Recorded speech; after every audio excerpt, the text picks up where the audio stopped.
Amados, eu quero convidar você a abrir a tua Bíblia em 2 Crônicas, capítulo 20. Tem um texto que eu quero tirar algumas lições. O tema da mensagem, do medo ao milagre.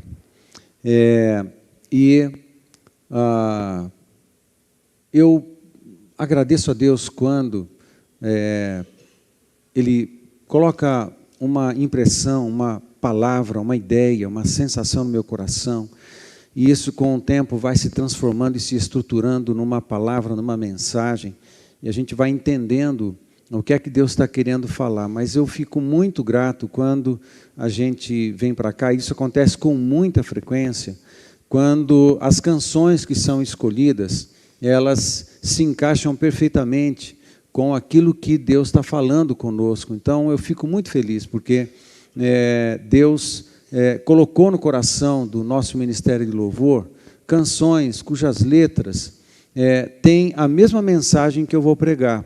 A diferença é que eles se ensaiaram se divertindo e eu precisei estudar, né, e transpirar para chegar no mesmo lugar, né? Não, claro, estudaram muito, estudaram, ensaiaram, de forma nenhuma eu posso diminuir o trabalho dos músicos, né? Mas isso é bem interessante, né? Eu fui pregar em Londrina, a última vez que eu preguei em Londrina, eu gastei mais de 20 horas para preparar uma mensagem, estruturar ela e tal. E quando eu cheguei, o microfone aberto, duas pessoas se levantaram, tomaram o microfone e, numa palavra profética, uma palavra de revelação, disseram as duas coisas mais importantes da mensagem, e assim, num instante, no meio da adoração, mas eu trabalhei mais de 20 horas para chegar naquele negócio, aí Deus vai dar para assim, tão tranquilo. É uma bênção isso, eu fico feliz. Fico feliz de verdade. Fico feliz de verdade, cada um no seu quadrado, cada um fazendo a sua parte, isso é uma bênção. Mas isso isso significa mais, não é só que, está tudo encaixando, não, isso é muito interessante. A palavra de hoje se você está com o coração aflito ou cansado por algum motivo, ou com a sua fé talvez um pouco prejudicada ou cansada por conta de tantas lutas, tantas coisas, há uma caminhada entre o medo, o cansaço, o desgaste até o milagre. Mas não é só para te dar chaves ou instruções. Eu quero dizer para você que Deus quer realizar milagres, Deus quer liberar seu poder, Deus quer, no nome de Jesus, eu peço que você abra o teu coração e, se há alguma dúvida, algum cansaço na alma, algum questionamento, eu quero que você permita o Espírito Santo gerar fé no teu coração, porque Deus quer fazer milagres na minha vida, na sua vida. Deus quer liberar seu poder, Deus quer fazer. Eu não sei que tipo de milagre será para um ou milagre será para outro, eu não sei. Mas no processo, a gente vai sendo tratado e transformado. Isso, amados, eu quero repartir com você algumas lições no episódio relacionado ao rei Josafá, entre os versos 5 e 30 do capítulo 20 de 2 Crônicas. Eu quero destacar algumas coisas aqui e repartir com você essas lições. Mas até chegar lá, a gente vai caminhar por todo o texto, e no final eu separei 9 lições. A gente vai ver bastante coisa, mas no final eu separei 9 lições para repartir com você, que são lições baseadas nessa experiência sobrenatural de Josafá e o povo diante da presença de Deus, diante dos seus inimigos. E eu creio de verdade que Deus quer falar poderosamente com todos nós. Outra coisa que faz parte também dessa introdução, amados, eu não posso pensar que Deus queira apenas resolver os nossos problemas. Deus não quer apenas resolver os nossos problemas, mas quer nos assemelhar a Cristo em uma estrada relacional onde experimentaremos quebrantamento, humilhação, morte, cura, restauração, santificação, revelação, vivificação e plenificação do Espírito. A questão não é ganhar uma coisa legal, um presente, um bônus, um milagre de fato. Eu estou com um problema, preciso de uma solução. A questão com Deus não é isso. Quando a gente busca Deus para termos um socorro, uma provisão sobrenatural, para Ele resolver uma questão que a gente não está conseguindo resolver, a questão com Deus não é só trazer a solução e nos dar uma experiência interessante. Na caminhada, nós somos transformados. Vai acontecendo demolição de coisas dentro de nós,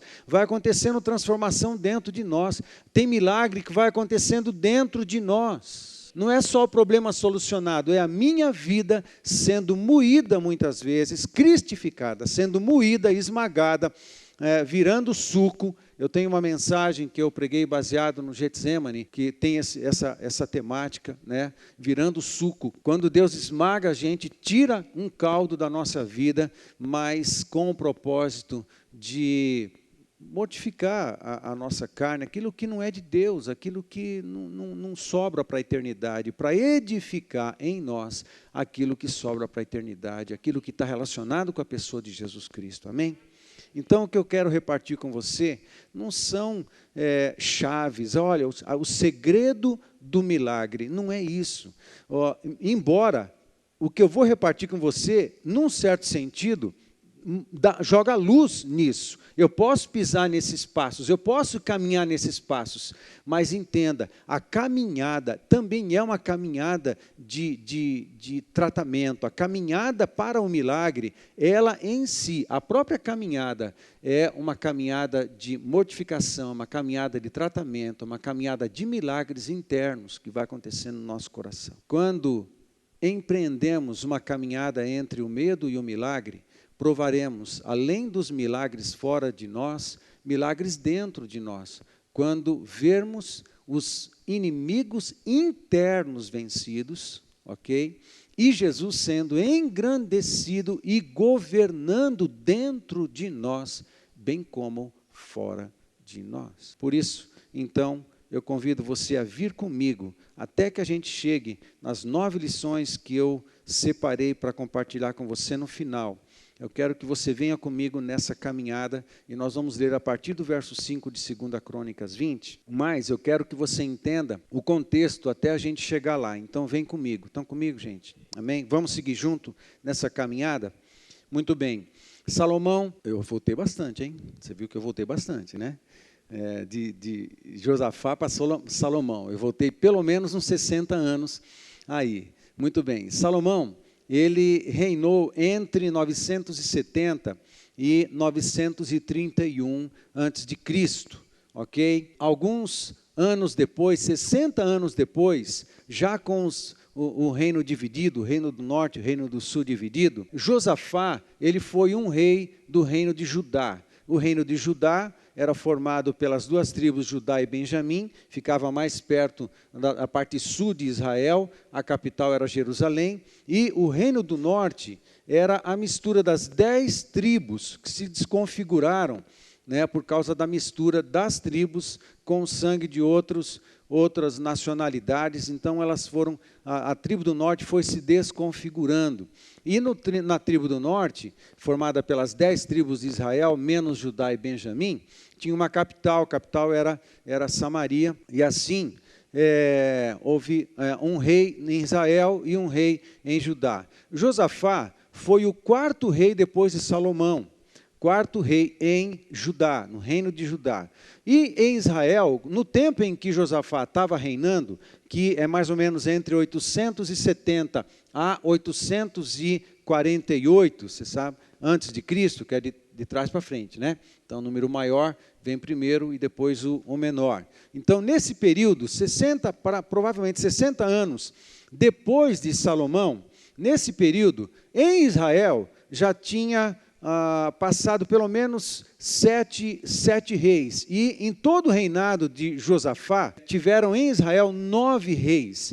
9 reis. E em Judá, 4 reis. É bem interessante porque a desconfiguração do Reino do Norte, o afastamento de Deus do povo do Reino do Norte, também enfraqueceu todas as questões sociais, todas as questões de governo. Havia muita promiscuidade, muita prostituição, muita imoralidade, muita falta de espiritualidade, muita falta de justiça da parte dos governantes. No Reino do Sul não era tão diferente, mas havia sempre uma qualidade, uma espiritualidade melhor no Reino do Sul. Portanto, Josafá, 60 anos depois de Salomão, está reinando no Reino do Sul, que é o Reino de Judá. Havia muito conflito, os reinos eles eram inimigos. Curiosamente, os irmãos se tornaram inimigos um do outro. Quando Josafá assume, o seu pai não valia nada. O pai de Josafá era um mau rei. Quando entra em cena, o rei Asa, Josafá ele se põe a seguir os caminhos do rei Davi. O texto diz isso. No capítulo 17 de 2 Crônicas, quando começa a narrativa do período do reinado de Josafá, o início é isso aí. Josafá andou nos caminhos do rei Davi, do primeiro momento do rei Davi. Bem interessante, né? O texto você vai ver em casa. E ele fez uma obra de restauração em Judá. É muito lindo. Ele começa a tratar as coisas, ele começa a resolver os problemas. E no capítulo 17, a gente encontra alguns registros aí. O que está registrado no capítulo 17 de 2 Crônicas? A respeito de Josafá, que ele andou nos caminhos de Davi, ele buscou o Senhor, ele tirou os postes ídolos de Judá, ou seja, toda a região de Judá estava marcada por ídolos, imagens e ídolos espalhados pela nação toda. Esse rei que começou a reinar com 25 anos de idade, jovem, quem tem 25 anos de idade? Ele começou a reinar com 25 anos ele peitou os problemas da nação, ele peitou a falta de espiritualidade, teve a ousadia e a coragem de tirar a idolatria da nação. Talvez nos falte um pouco de coragem para tirar o pecado da nossa vida e reconhecê-lo. E Josafá, com 25 anos, fez isso. Muito bem. Tirou os postes ídolos. 4, ele enviou príncipes e levitas para ensinarem a lei a todo o povo. É muito interessante, você lê o texto e você percebe, ele criou comitivas educacionais, pedagógicas, e espalhou por todo Judá professores de lei e passou a ensinar a palavra de Deus em toda a nação. Glória a Deus, que o povo vai ser forte, vai ser fortalecido, porque está aprendendo a palavra de Deus. Outra coisa que ele fez, o Senhor o abençoou, que aconteceu, o Senhor o abençoou e lhe aumentou as riquezas sobremaneira e lhe deu força e multiplicou o seu exército e a força do seu exército. Josafá era o cara, as pessoas as nações vizinhas estavam preocupadas, porque Deus estava abençoando tanto Josafá, e ele estava prosperando. Só no capítulo 17 dá para fazer várias mensagens aqui. Ele escolheu andar no caminho de Deus, ele escolheu tirar o lixo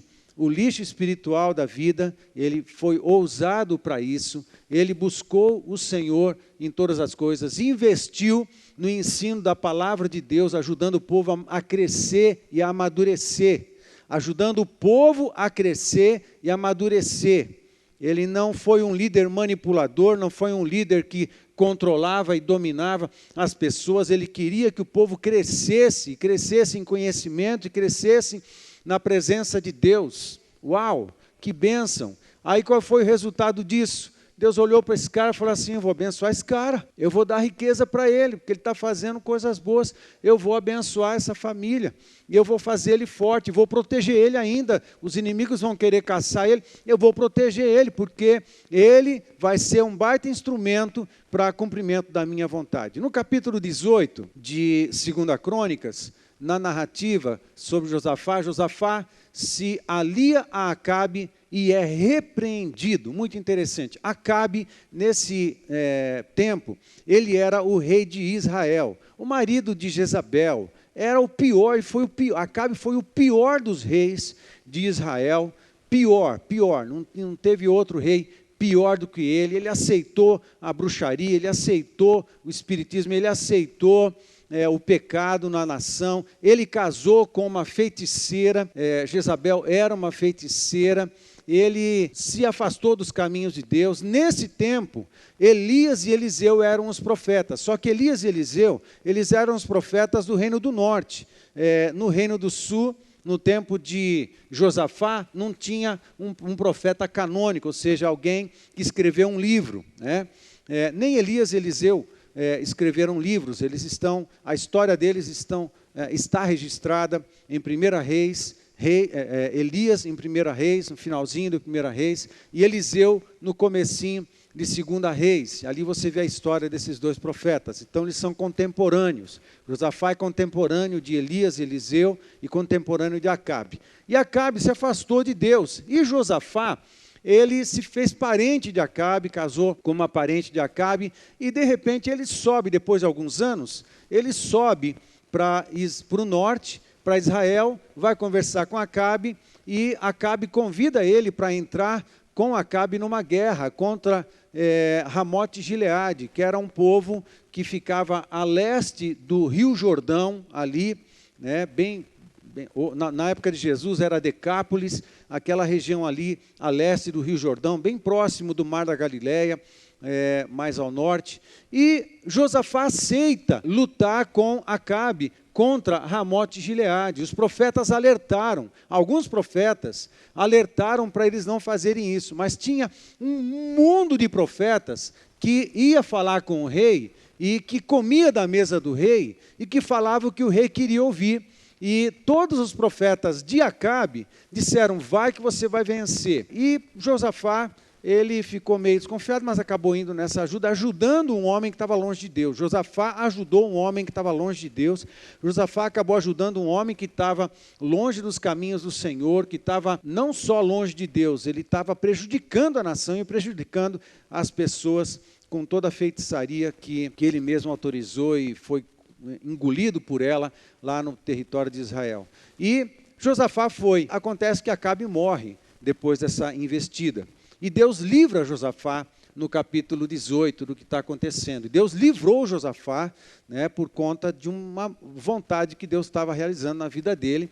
Ele se safa de morrer nessa guerra, ele volta para o Reino do Sul. Aí no capítulo 19, acontece algo muito interessante. Um profeta Jeú, ele fala com Josafá e dá uma pegada federal em Josafá, porque ele ajudou Acabe. Amados, é um grande problema quando a gente tenta ajudar alguém que Deus está moendo. Não tente ajudar quem Deus está moendo. A melhor coisa que você faz é ficar longe e entregar na mão de Deus. Samuel passou por isso, né? Ele quis ajudar Saul, Deus deu uma catada nele, falou assim: escuta, eu estou tratando com ele, você vai ficar chorando por ele, tendo dó dele, deixa eu fazer o que eu tenho que fazer com a vida dele, porque às vezes a gente tem que descer até o último degrau, a gente tem que descer ao fundo do poço, porque chegando lá embaixo só tem um lado para olhar, que é para cima. Algumas pessoas precisam chegar até o fundo moído, para depois começar uma caminhada de volta, de cura, de restauração, mas às vezes isso precisa acontecer. O profeta aparece para Josafá e lembra Josafá disso. Ele estava longe de Deus e você foi querer ser amiguinho dele, entrar nas obras com ele, entrar nas guerras com ele, se fazer parceiro de alguém que não me segue mais e não me obedece, não me ama, me rejeita, me afronta, né? É idólatra. Aí o profeta deu uma catada em Josafá, mas aí o que é interessante, Josafá, ele admitiu, caiu a ficha. Caiu a ficha é uma gíria de quem usava orelhão antigamente. Os novos não sabem bem o que significa isso. Aí, no capítulo 19, depois Josafá, quando cai a ficha, quando ele se conscientiza que ele tinha enfiado o pé na jaca, conhece o texto que fala, não enfieis o pé na jaca? Né? Então, não tem nada, não tem nem o texto falando assim, né? Mas bem que podia estar. Então, ele, quando reconhece o pecado e a falha que ele cometeu, ele volta para ajudar e fala assim, deixa eu voltar no plano de Deus, que é a melhor coisa que eu faço. Abandona as tranqueiradas toda que acabou se envolvendo, botou a mão onde não devia, andou por caminhos que não devia, fez o que não devia, melhor caminho de volta, arrependimento. Levou uma trancada do profeta, aí arrependimento, volta para o centro, volta para o lugar de onde você não tinha que ter saído. E vamos recomeçar, vamos dar continuidade à obra de Deus. Sabe o problema quando a gente se afasta? É que a hora de voltar, você não volta lá na frente, você volta lá atrás. Começa tudo de novo. Moisés, para conduzir a obra, ele teve que voltar lá no Egito, teve que voltar lá para trás. Não tem como você cortar caminho, nem pular cerca, você tem que voltar lá atrás e começar tudo de novo. E ainda pianinho quebrantado, né? Com a chance de começar de novo uma reconstrução. E ainda existe a possibilidade de ensoberbecer lá na frente, na caminhada, e cair tudo de novo. Mas não é essa a vontade de Deus. E Josafá, ele reconheceu o pecado que tinha cometido. O que ele faz? Ele volta para Judá e ele estabelece juízes. Olha que interessante o coração desse rei. Muito interessante, voltado para ajudar o povo. Não é só que ele estabeleceu juízes em todo Judá, não.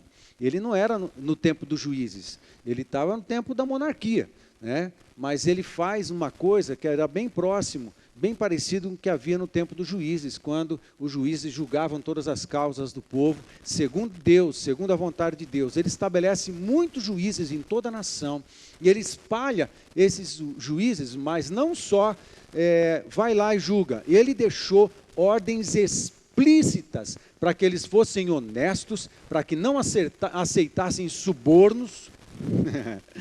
É muito legal isso. É muito legal. Não aceitasse. Quem aceitasse suborno morreria. O juiz que aceitasse suborno para favorecer quem quer que seja, seria morto à espada. E ele ordena absoluto juízo, que cada um julgasse segundo Deus. É a ordem do rei. Julgue segundo Deus. Imagina uma nação onde as autoridades, os juízes da nação têm o temor de Deus. Uau, que coisa maravilhosa. E Josafá dá essa ordem e ele volta a reconstruir a nação e ser um instrumento de Deus. Entramos no capítulo 20. Quando entramos no capítulo 20, está acontecendo uma outra situação. A história muda um pouquinho, não dá para ter certeza de quando essa invasão aconteceu. Invasão pelos moabitas, pelos amonitas e por uma galera do Monte Seir. Isso aconteceu não nos primeiros anos de Josafá, pelo menos depois de 5 anos, 5 a 10 anos talvez, tem acontecido essa invasão, e chega Moabe e Amon, era um povo que ficava a leste do Mar Morto, era um povo mais do sul. Moabe e Amon, eles eram os filhos de Ló, Ló com suas filhas, né? Dá para ficar pior a situação, um povo, né? Resultado de incesto, dá para ficar pior? Não dá. Aí o povo, eles se levantam contra os israelitas. Aí eles investem contra Judá, porque é bem próximo de Judá. Aí eles descem, dão a volta pelo Mar Morto, vai dar a volta embaixo no Mar Morto e começa a subir para invadir Jerusalém e chegar na capital do reino de Judá. Quando isso está acontecendo, alguém leva uma mensagem para Josafá e fala: olha, está vindo um exército enorme, muita gente de Moabe, de Amon e do Monte Seir, e vai querer conquistar Jerusalém. E Josafá viu que o exército que estava vindo, ele era grande mesmo. Eles se juntaram, criaram uma coalizão entre esses 3 povos para invadir Jerusalém, matar Josafá e tomar aquele território. Nesse momento, Josafá ficou com medo. Josafá ficou amedrontado e ele percebeu que o seu exército não daria conta dessa guerra. Aí, o que acontece? Ele convida o povo a jejuar e orar. Nos versos de 1 a 4 de 2 Crônicas, capítulo 20, é isso que está acontecendo.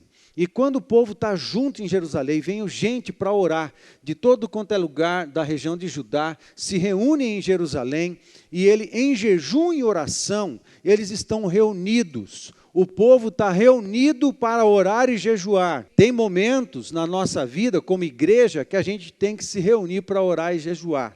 E a gente está junto. A gente pode orar e jejuar em casa, mas tem momentos que a gente se reúne para orar e jejuar. Parece que, de alguma maneira, a força da oração, a fé é compartilhada, é aumentada, é multiplicada, e o poder também. Amém, queridos? Então, tem situações que a gente se junta, vamos se juntar para orar. Ah, dá para sentar? Dá, mas vamos fazer isso junto na igreja, vamos fazer isso junto na sala de oração, vamos estar junto, orando e intercedendo. E é isso que estava acontecendo. O povo se reuniu ali e Josafá também. E não apenas os homens, as mulheres, as crianças também entraram em jejum e oração. E a partir do verso 5 de 2 Crônicas 20, o que está acontecendo? Josafá, naquele momento, a nação reunida orando, ele se levanta em algum lugar, junto com a massa de israelitas, de judeus, né, que estavam ali, e ele se põe a orar. E a partir do verso 5 de 2 Crônicas 20, está o registro da oração do rei Josafá, que eu convido você, na sua Bíblia, a acompanhar a leitura. 2 Crônicas 20, a partir do verso 5, diz assim, na sua Bíblia, segue lendo aí, é bastante texto, então você precisa acompanhar na sua Bíblia. Pôs-se Josafá em pé, na congregação de Judá e de Jerusalém, na casa do Senhor, diante do pátio novo, e disse: Ah, Senhor, Deus de nossos pais, porventura não és tu Deus nos céus? Não és tu que dominas sobre todos os reinos dos povos? Na tua mão está a força e o poder, e não há quem te possa resistir. Porventura, ó nosso Deus, não lançaste fora os moradores desta terra de diante do teu povo de Israel, e não a deste para sempre à posteridade de Abraão, teu amigo? Habitaram nela, e nela edificaram um santuário ao teu nome, dizendo: se algum mal nos sobrevier, espada por castigo, peste ou fome, nós nos apresentaremos diante desta casa e diante de ti, pois o teu nome está nesta casa, e clamaremos a ti na nossa angústia, e tu nos ouvirás e livrarás. Agora, pois, eis que os filhos de Amon e de Moabe e os do monte Seir, cujas terras não permitiste a Israel invadir, quando vinham da terra do Egito, mas eles se desviaram e não os destruíram.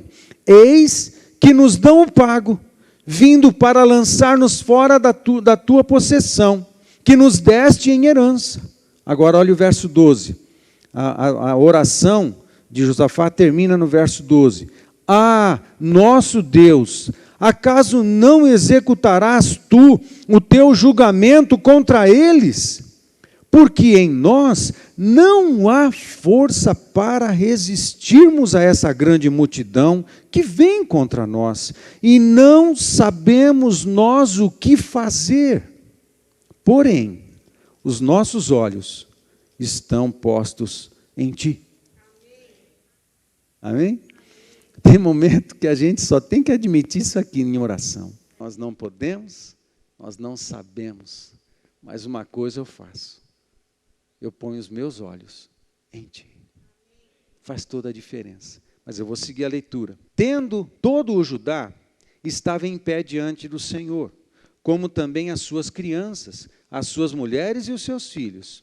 Então veio do Espírito do Senhor no meio da congregação sobre Jaaziel, filho de Zacarias, filho de Benaia, filho de Jeiel, filho de Matanias, levita dos filhos de Asaf, e disse: dai ouvidos todo o Judá e vós, moradores de Jerusalém, e tu, ó rei Josafá, ao que vos diz o Senhor: não temais, nem vos assusteis, por causa desta grande multidão, pois a peleja não é vossa, mas de Deus. Amanhã descereis contra eles, e eis que sobem pela ladeira de Ziz. Já deu a fita por o caminho que o inimigo ia fazer, já revelou tudo. Encontrá-los-eis no fim do vale, defronte do deserto de Jeruel. Neste encontro não tereis de pelejar. Tomai posição. Ficai parados e vede o salvamento que o Senhor vos dará. Ó Judá e Jerusalém, não temais. Volta a repetir, porque se ele repete, é enfático, significa que, de fato, o povo estava com medo, o rei estava com medo e todos estavam muito amedrontados. Não temais, nem vos assusteis, amanhã saí-lhes ao encontro, porque o Senhor é convosco. O Senhor é convosco. Amém. Então, Josafá se prostrou com o rosto em terra, e todo o Judá e os moradores de Jerusalém também se prostraram perante o Senhor e o adoraram. Aleluia. Dispuseram-se os levitas, dos filhos dos coatitas e dos coreitas, para louvarem o Senhor, Deus de Israel, em voz alta sobremaneira. Olha que interessante. Pela manhã cedo, se levantaram e saíram ao deserto de Tecoa. Ao saírem eles, pôs-se Josafá em pé e disse: ouvi-me, ó Judá, e vós, moradores de Jerusalém, crede no Senhor, vosso Deus, e estareis seguros. Crede nos seus profetas, e prosperareis. Aconselhou-se com o povo e ordenou cantores. Muito interessante. Ele ensinava a lei ao povo. Ele confiava que o povo devia entrar com eles nas lutas e nas batalhas. Não era o rei, era o povo, era todo mundo. Aconselhou-se com o povo e ordenou cantores para o Senhor, que, vestidos de ornamentos sagrados e marchando à frente do exército, louvassem a Deus, dizendo: rendei graças ao Senhor, porque a sua misericórdia dura para sempre. Amém? Um bom cântico para se cantar em tempo de guerra, né? Rendei graças ao Senhor, porque a sua misericórdia dura para sempre.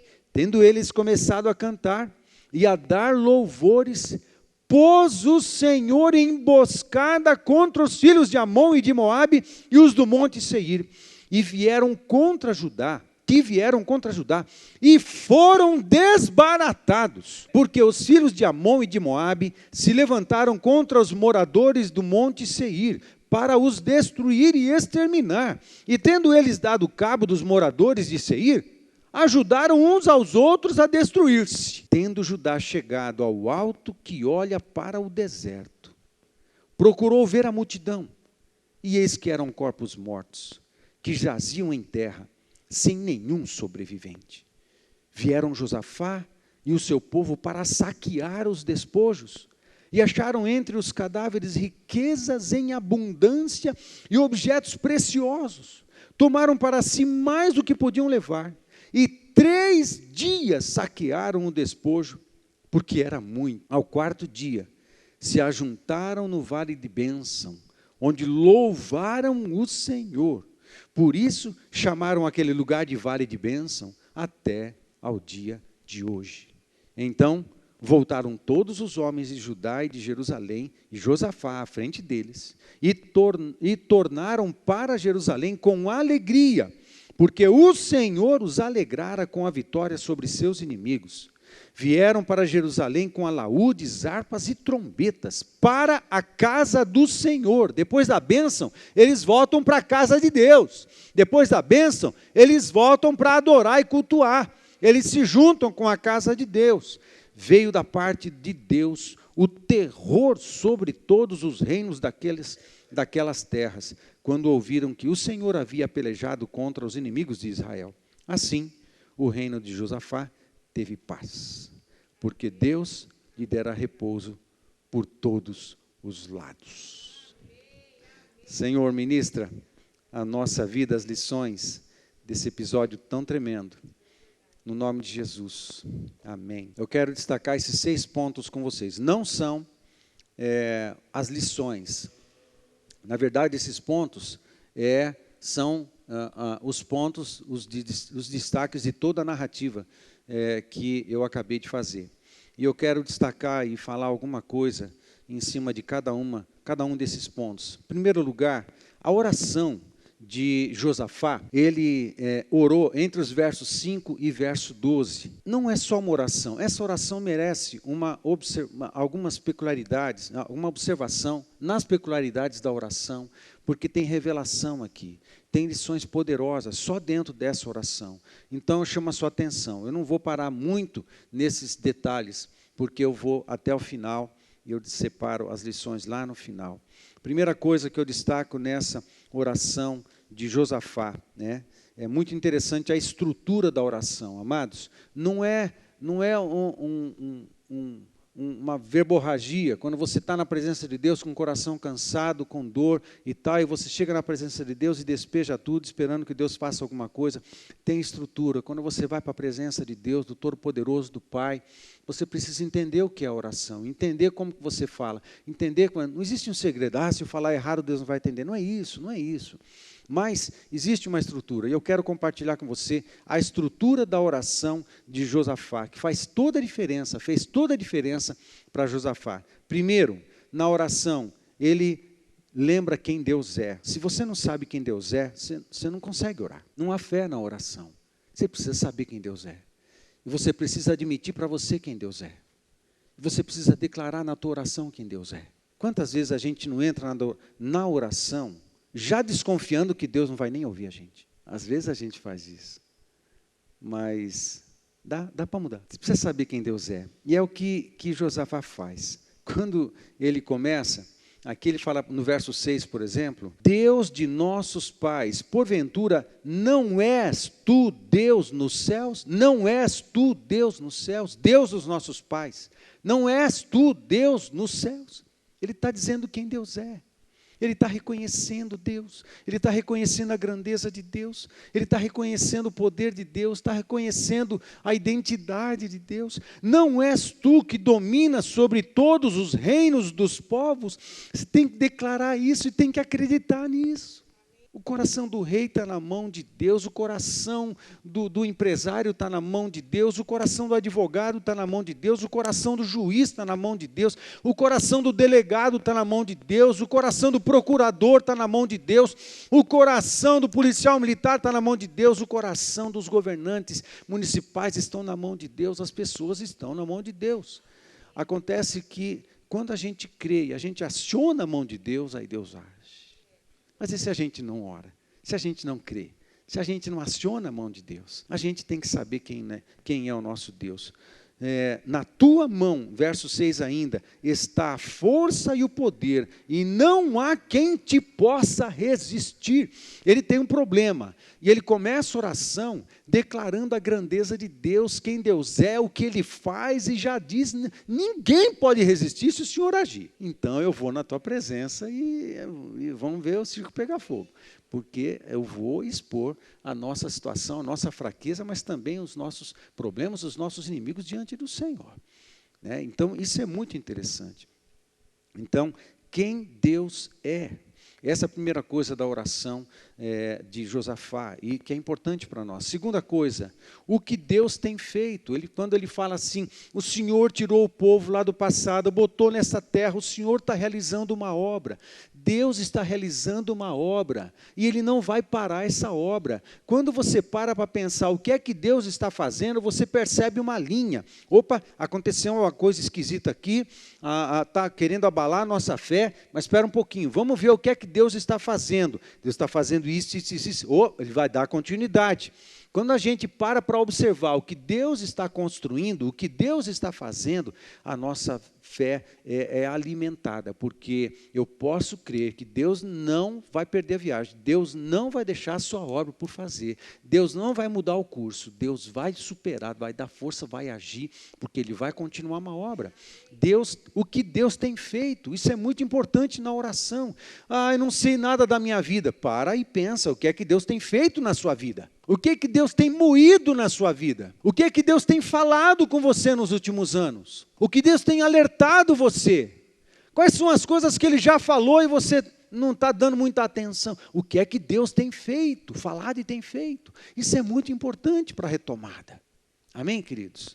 O que Deus falou e prometeu. Isso ele fala, o Senhor disse lá no passado, que se um dia nós passássemos por problemas, peste, espada, e a gente buscasse o Senhor nos atenderia. Isso é lembrar das promessas, é lembrar das palavras de Deus, é lembrar das profecias e declará-las novamente. Tem um profeta que fala assim, Deus pelo profeta, falando assim, me lembre da minha palavra, me lembre das minhas promessas. Você acha que Deus esquece? Deus não esquece, mas é a dinâmica da oração, é o mistério da oração, é quando Deus não precisa ser lembrado, mas é diferente, porque quando a palavra da promessa está dentro de nós, a gente transforma ela numa oração e também numa declaração de fé, a gente aciona o sobrenatural, a gente traz à existência o que está no céu e no coração de Deus. Então a gente precisa lembrar das promessas, sim.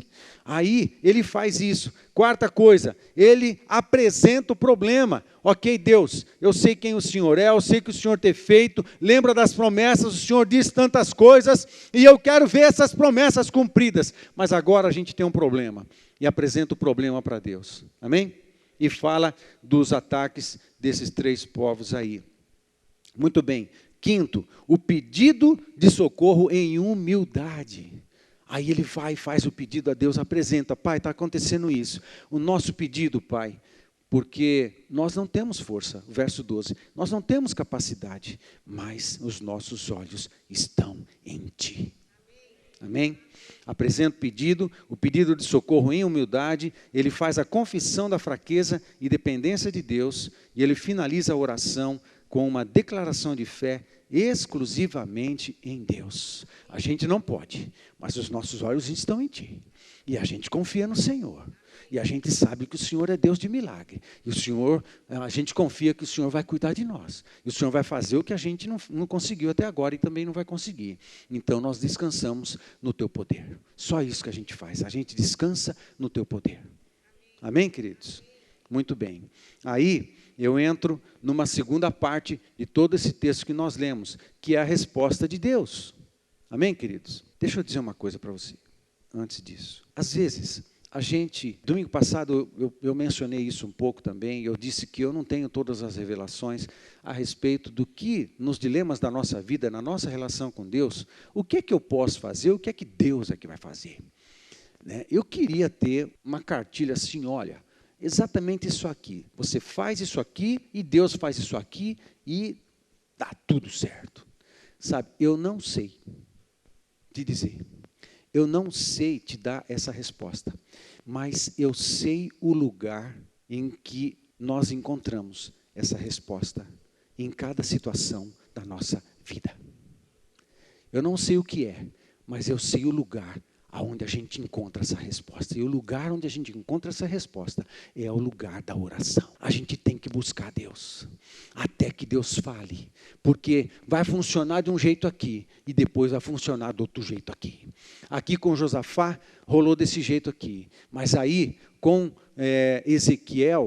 Ezequias, lá na frente também aconteceu de outro jeito. Um anjo passou e matou 185 mil soldados ali da Assíria. Já foi diferente. E com Gideão, quem ouviu a mensagem do pastor Davi hoje de manhã, bênção demais. Com Gideão foi mais diferente ainda. Aí Deus deu uma outra estratégia. Qual que Gideão tinha que fazer? Tinha que tocar a trombeta, quebrar os vasos e a tocha. Trombetas, vasos e tocha. Eu vou pregar essa mensagem, viu, Lourdes? Vou pregar essa mensagem. Já falei com o pastor Davi hoje. Falei assim, pastor, que baita palavra essa aí. Eu posso pregar ela? Ele falou, pode, vou te mandar o esboço. Então, eu vou pregar essa mensagem aqui para vocês. Mensagem original, meu filho, só Deus, tá? Original é só Jesus, o resto não é, tudo copia. Então, é assim que a gente faz. Então, vou pregar essa mensagem, baita mensagem. E nessa mensagem, Nardelli, vou trazer o meu chofar, a gente vai trocar chofar aqui também. Beleza. Mas, vamos voltar aqui. Eu não sei. Oi, Nardelli.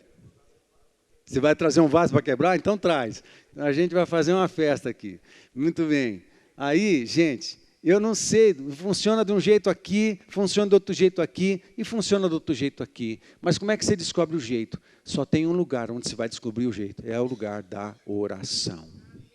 Você tem que ficar lá. Quanto tempo, pastor? Até que Até que o quê? Até que Deus fale. E se demorar, não tem problema, que Deus quer que você fique com Ele mais tempo. Isso é ruim, é bom? É bom, então fica. Fica o tempo que for preciso. E assim as coisas vão acontecer. Vamos passar para o item 2. A resposta de Deus está entre os versos 13 e 17. Aí eu separei 2 itens e no segundo mais alguns 5 subitens. Muito bem. A resposta de Deus. A resposta de Deus aconteceu como? Todos estavam no lugar certo da oração. É onde Deus fala, é onde Deus se revela. Amados, antes da pandemia, a gente tinha uma frequência grande na nossa sala de oração. Entrou a pandemia, nós não podíamos mais, né? Agora a gente está voltando. Eu quero convidar você, quase desafiar você, para voltar a fazer turnos na nossa sala de oração. Ela está aberta. Ela está aberta. Porque esse lugar da oração é um lugar de milagre. É um lugar de poder. É um lugar de revelação.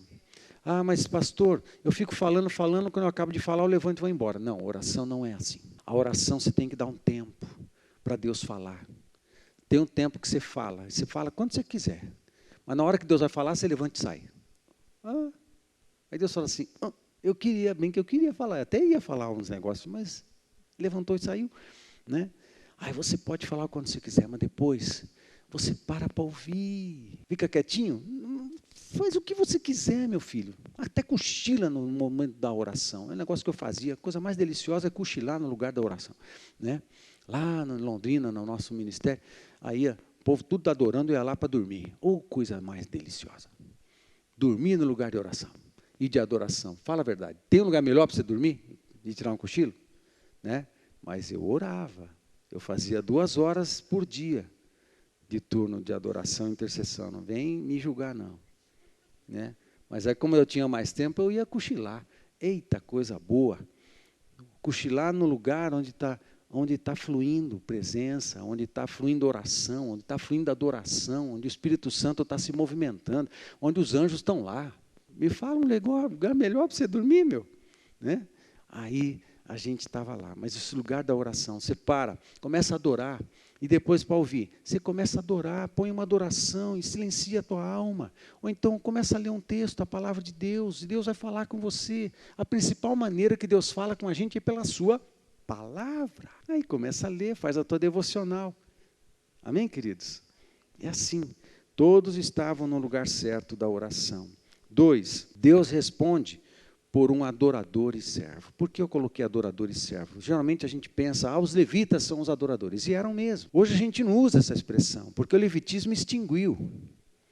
A gente não pode confundir o conceito das coisas, né? Nós não usamos o termo levita aqui na nossa igreja, porque o Novo Testamento não usa. E o Novo Testamento, um livro de Hebreus, que foi escrito especificamente para falar sobre o sumo sacerdote Jesus, deixa muito claro que o levitismo extinguiu, porque o levita era uma estirpe, o levita era uma casta, era uma tribo de autoridade. E agora isso se desfez, todos são reis e sacerdotes. Todos. Né? Por isso que a gente chama, aqui são os levitas. Não, que levitas? Aqui não tem levita. Não existe levita na Nova Aliança. Não existe levita no Novo Testamento. O autor de Hebreus deixa muito claro que caducou. A antiga lei caducou. E toda a sua estrutura. Não a revelação. Amém? Não a revelação de Deus que está ali contida, não a revelação de Deus que está no Pentateuco, não a revelação de Deus que está nos Juízes, não a revelação de Deus que estão nos livros históricos, não na revelação de Deus que estão nos livros poéticos, e não na revelação de Deus que existem os profetas, os livros proféticos, até Malaquias. Não, a revelação está ali, a verdade de Deus que está sendo construída desde o Éden, mas o sistema mudou. A gente vive agora a nova aliança em Cristo Jesus, tem muita coisa que já não pertence mais. E o levitismo é uma das coisas. Agora, quem se levanta? Mas aqui ele é um levita, aqui ele é um adorador. Por que eu coloquei servo? Porque os levitas eles cantavam também. Na verdade, quem mais cantava em torno da arca, ali, eram os filhos de Arão, e eram da linhagem de sacerdotes. Os levitas, eles eram servos, eles limpavam o terreno, eles montavam e desmontavam as coisas, eles limpavam os garfos, ele limpava a fogueira, o altar, eles limpavam as coisas, eles eram servos, e ali eles serviam. Mas porque assim é Jesus, Jesus é servo.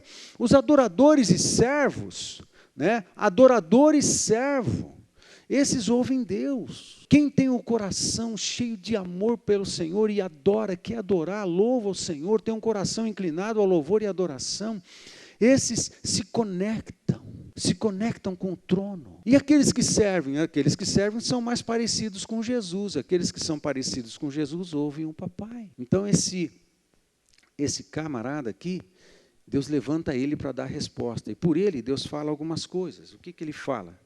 Não ter medo, apesar da grandeza do problema. Não tenham medo, não tenham medo, não tenham medo, não tenham medo. Como dissemos também, acho que domingo passado, não diga para Deus que você tem um grande problema. Diga para o seu problema que você tem um grande Deus. Amém? Então, segue nessa pegada. Não ter medo, apesar da grandeza do problema. Porque Deus é maior. 2, B, Deus toma a causa totalmente para si.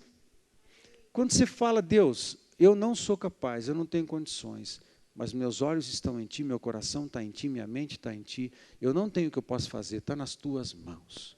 Aí Deus fala assim, eu estava esperando isso. Deus fala assim, estou feliz que você orou essa oração. Agora deixa eu entrar em cena. Claro, Senhor. Aí quando ele entra em cena, fala assim, então, como se deu total entrega, então eu vou tomar conta de tudo. O problema é quando a gente não entrega tudo. A parte que fica com a gente, geralmente, fica estragada. A gente dá tudo ruim, dá ruim. A parte que fica com a gente, na nossa mão.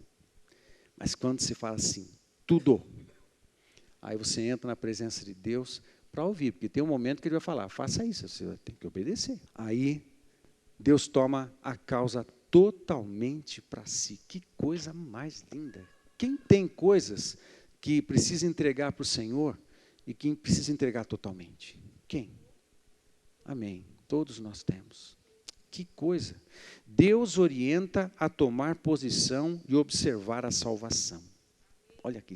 Isso a gente precisa, amados. A gente precisa tomar posição na vida. A gente precisa tomar posição no lugar de oração. A gente precisa tomar posição diante de Deus. Mas a gente precisa tomar posição, às vezes, contra o pecado. A gente precisa tomar posição contra a falta de ação da nossa parte. A gente precisa tomar posição diante de uma tentação para procrastinação. A gente precisa tomar posição diante dos medos. A gente precisa tomar posição. Tome posição. Deus é explícito ali.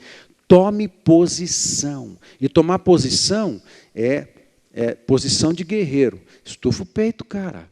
Estufa o peito. E fica como guerreiro, mas vendo o que Deus vai fazer. Que coisa mais legal, mais linda, né? Orienta a tomar posição e observar o que Deus está fazendo, a salvação. Não ter medo, de novo ele repete, não ter medo e nem se assustar com o problema. E Deus promete estar com o povo. Ele repete isso, Deus, não tenho medo, eu estou com você, deixa que eu vou resolver o problema, eu sozinho, tudo, e eu ainda estou com vocês. Deus reafirma isso, nós precisamos ouvir isso de Deus. Deus está afirmando isso para você. Deus está com você. Amém? Muito bem, item 3, a reação do povo diante da resposta de Deus. Isso é muito interessante, está entre os versos 18 e 19. 18 e 19, os dois versos. Qual é a reação do povo diante da resposta de Deus? Primeiro, ele prostrou-se em total humildade. 2, adorou. E 3, louvou e profetizou. Amados, prostrou-se em total humildade. A gente tem que domar o nosso ego. A gente tem que aprender a domar o nosso ego. O nosso ego é orgulhoso, o nosso ego é nojento, o nosso ego quer se impor, o nosso ego quer parecer mais do que devia. O nosso ego, ele não ajuda muito. A gente precisa, às vezes, lembrar o nosso próprio coração que o melhor lugar que eu tenho para estar diante de Deus é prostrado. A gente tem que ensinar o nosso coração a se humilhar. A palavra de Deus fala assim: os que se humilharem serão... Quem é o ativo e o passivo ali, né? O agente nessa história toda? Os que se humilharem. Quem humilha quem? Eu me humilho. Os que se humilharem. Deus os exaltará. Quem vai exaltar? Deus. A gente vai fazer alguma coisa? Não. O problema é quando a gente quer se exaltar. A gente quer fazer a parte que cabe a Deus e não faz a parte que cabe a gente. Se a gente não faz a parte que cabe a gente, Deus não vai fazer a parte que cabe a Ele nesse aspecto. Aí todo esforço que eu tenho para me impor, para tomar um espaço que não é meu, para me colocar, para tomar espaço, aumentar minha jurisdição sem direito, sem legitimidade, e fazer o que não fui convidado a fazer, tudo isso dá ruim. Tudo isso dá ruim. Está tudo errado. E no final, quando aqueles que se exaltarem serão humilhados. Quem é o agente? Os que se exaltarem. Eu mesmo. O que é que Deus faz? Humilha, né? Então você escolhe. Você se humilha e fica na sua. E deixa Deus te exaltar do jeito certo. Agora, se você tentar fazer a parte que é de Deus, e você tentar se exaltar, aí Deus vai fazer o outro lado. E Deus vai esmagar você. É assim que funciona. Amém, queridos? E o povo se prostrou em total humildade. Amados, nós precisamos treinar isso. A gente precisa se curvar mais diante de Deus. A gente precisa reconhecer mais as nossas fraquezas. A gente precisa reconhecer mais as nossas falhas. A gente precisa... mas aí eu vou ser fraco. Não, estou falando de reconhecer isso para Jesus. E para os irmãos de confiança. Às vezes você precisa, sim, abrir o coração com as pessoas. Aliás, isso é muito libertador. Quando você tem alguém de confiança para dizer, olha, eu sou fraco nessa área, eu preciso de oração, eu preciso de ajuda. Quem disse que eu tenho que mostrar que eu sou o que eu não sou? Quem disse que eu tenho que mostrar para todo mundo que eu sou forte quando eu não sou? Quem disse que, amado, nós nos aliançamos, aumenta a nossa amizade, a nossa confiança, a nossa cumplicidade nos pontos de identificação. E a gente vai se encontrar nos pontos de identificação e nas fraquezas. Onde é que Jesus se fez um comigo? Na cruz. Em que partes da minha vida que ele se fez um comigo? Na pior. É nessas partes que a gente fortalece a nossa fé, a nossa relação com os irmãos. Não é quando você está quebradinho, tentando mostrar que está bem, aí vem um outro irmão e fala assim, uau, eu orei 3 horas por dia essa semana, li 355 livros da Bíblia, não sei o quê. Aí você fala, puxa, que legal, valeu, hein? Aí você vai para casa, fala assim, eu sou um traste. Eu começo a orar e eu não consigo. Quando eu passo de 20 minutos, parece que eu estou há 3 horas orando. Assim, aquele camarada é muito melhor que eu. Acho que tem alguma coisa errada comigo, né? Aí, no mínimo, você vai bloquear o cara. Você vai cancelar o cara. O cara é bom demais para ter amigo meu. Eu preciso que os meus amigos sejam gente mais parecida comigo. Né? Quebradinho, necessitado. Né?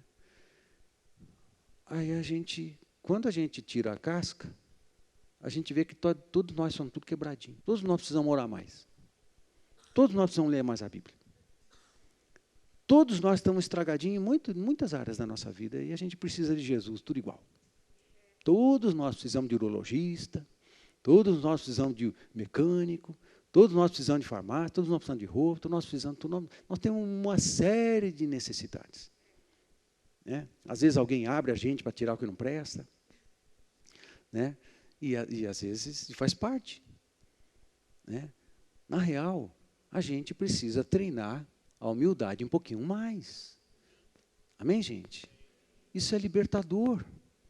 Isso é libertador, eu não tenho que mostrar para ninguém que eu sou o que eu não sou. Isso é muito, aliás, isso é muito chato. Né? Chato e dá até enjoo. Segunda coisa, adorou a resposta do povo diante da resposta de Deus. Eita, coisa boa. Entrar em adoração de novo. Primeiro você entra em adoração, crendo que Deus pode. Depois você entra em adoração, pô, Pai, que legal que o Senhor está fazendo isso. Ah, Deus, a gente adora no começo, no meio e no fim. Eita, coisa boa. E depois louvou e profetizou. Por que o povo começou a profetizar? Porque quando Deus te dá uma resposta, você tem que repetir ela em oração, porque você tem uma palavra para enviar aos céus novamente em tom profético. Quem entende o que eu estou falando? Você tem que enviar essa palavra, essa resposta de Deus ao céu novamente, porque aí você passa a fazer parte da construção de uma realidade sobrenatural. Você passa a fazer parte da construção de um milagre. Amém, queridos? Assim vai. Item 4. Obediência e fé do rei e do povo, nos versos 20 e 21. Eu destaco 5 coisas. O povo obedeceu e foi para o local designado. Amém? O povo obedeceu e foi. Deus ia fazer tudo, mas Deus falou assim, fica no lugar que eu estou falando para vocês ficarem. Amém, gente?